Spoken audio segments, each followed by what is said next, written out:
Everyone, स्वागत है आप सबका हमारा एक न्यू पॉडकास्ट में।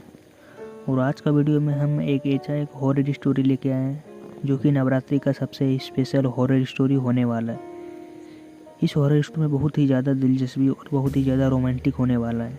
तो चलो इस हॉरर स्टोरी को थोड़ा आगे बढ़ाते हैं।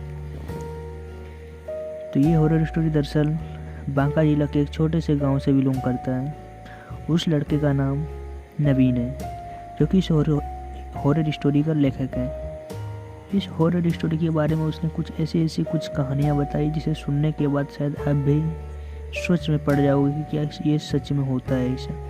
तो चलो आखिरकार बताते हैं आखिरकार ऐसा क्या हुआ था। दरअसल वो नवरात्रि का समय चल रहा था और 8वीं 9वीं ऐसे तो आप ही जानते होंगे 8-9 पूजा ऐसे होते हैं। तो सेम जब 9वीं की 8वीं पूजा थी उस रात कुछ ऐसी घटना हुआ जिसे सुनने के बाद शायद आप भी बोलेंगे ये क्या हो रहा है। दरअसल ये नवरात्रि का समय जो होता है ये हम लोग के लिए बहुत ही ज़्यादा देखा जाए तो बहुत ही ज़्यादा खतरों वाले दिन होती है। जैसे मान लो आप हर रोज़ 12-1 बजे इत्यादि दिन आप निकल सकते हो अपने घर से।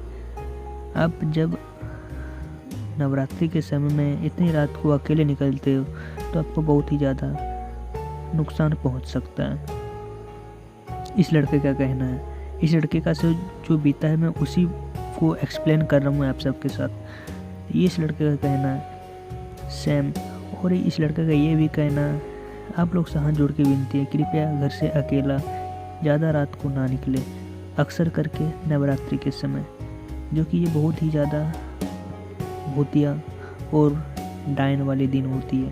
जैसे कि नवरात्रि के समय में आप सब भी जानते होंगे कि ये डायन सब बहुत ही ज़्यादा पागल होने लगते हैं और ये बहुत ही ज़्यादा आक्रमण भी करते हैं। और ये भी सुना जाता है कि ये 8-9 पूजा को ये आकर्षित होते हैं। जैसे कि ये पूजा पाठ जैसे करते हैं उससे उसी तरह ये सब दिन उसके लिए स्पेशल दिन होते हैं और इस दिन वो कुछ भी कर सकते हैं। तो इस दिन ज़्यादा ये अक्सर ये लोग सब ज़्यादा पकड़ाते हैं। इसी तरह मैं घूमने के लिए दरअसल मैं रात के समय में जैसे ही घर से बाहर निकला था तो अक्सर मैंने देखा कि कुछ मेरे रोड के किनारे पे पूरी नंगी व्यवस्था में एक औरत दिखाई दी विदाउट कपड़े के।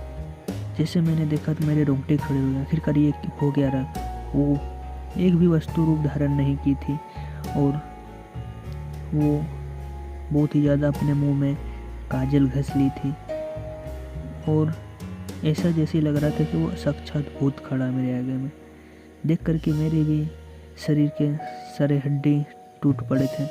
बट किसी तरह मैंने हिम्मत बांधी और मैंने छुप के जैसे थोड़ा सा देखा तो मेरे को बहुत ही ज़्यादा भय लगा। तो मैंने तुरंत जब घर में आया, घर में बताया, सब घर से वहाँ पे गए तुरंत दौड़ करके। वहाँ का जब देखा रिएक्शन तो घर वाले भी तंग रहे। आखिरकार ये हो क्या रहा। सारे गांव वालों ने तो मैं जैसे घर आया फिर बुलाया सबको। जब देखा सबने मिल के जब देखे सारे के होश उड़ गए आखिरकार ये कौन। तो जैसे यहाँ पे मेरे पापा जी ने गांव के कुछ सदस्यों के पास कॉल किया और वो सबको एक दूसरे रास्ते से बुलवाया कि आओ देखो यहाँ पे ऐसा क्या हो रहा है, ये पूरी अर्थव्यवस्था में पड़ा हुआ। जैसे आया देखा कि ये तो इसके शरीर पे एक भी कपड़े नहीं। जब सारे आदमी हल्ले करने लगे तो इधर उधर वो भागने लगे। बट उसे किसी तरह दौड़ के पकड़ा गया और उसके गोद में देखा गया तो एक बच्ची थी जो कि बहुत ही कम एज की थी। उस पर वो कुछ गलत प्रहार कर रहे थे, जैसे वो काला जादू कर रहे थे। तो आप लोग समझ सकते हैं ये नवरात्रि का समय जो चलता है बहुत ही ज़्यादा घटिया वाला समय चलता है। तो कृपया आप लोग से हाथ जोड़ के अनुरोध है ये सब दिन में अकेला 12-1 बजे की रात में ना निकले और अच्छी से तेल उल लगा के सोएं ताकि आगे आपको भी कोई सा परेशानी ना हो। तो चलो आज तक का इतना ही। कुछ ना कुछ आपको ज़रूर सीख मिला होगा। नवरात्रि के समय में अक्सर लोग बोलते हैं अपने पैरों में तेल लगा के सोया करें और थोड़ा सा एक काजल का टीका लिया करें। पूरे शरीर में कहीं एक जगह आप ले सकते हैं। इससे ये होता है आपको काला जादू का परछाया आप पे नहीं पड़ता है। तो चलो आज तक का इतना ही, तब के लिए जय हिंद, वंदे मातरम।